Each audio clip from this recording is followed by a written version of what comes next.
Simply frustration.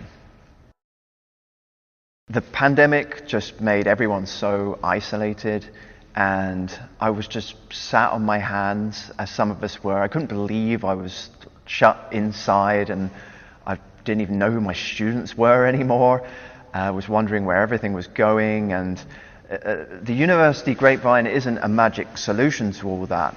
But I just couldn't sit there and just think, okay, I'll just wait for everything to go back to what it was, which it just wasn't going to. We eventually found out, right?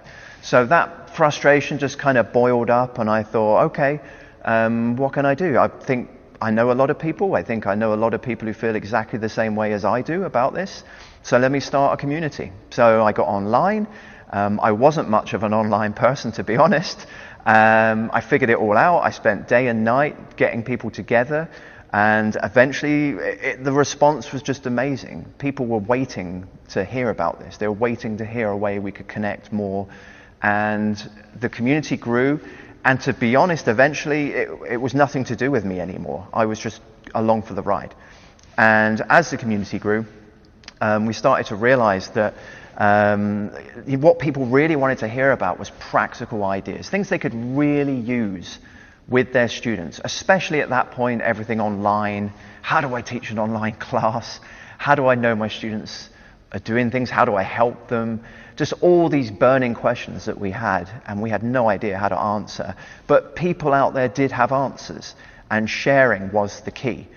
So the community grew. And what that also led into was this way that teachers could find a way of publishing their ideas as well. There's such a gap between what you want to publish as a teacher and how you actually teach your class. This huge bridge between them that needs to be built. Because if we're reading things that someone spent a lot of time publishing or researching, that should be something you can actually take away and use. And that's what the articles in the newsletter are doing. Everyone who submits something, there has to be an element of practicality to it.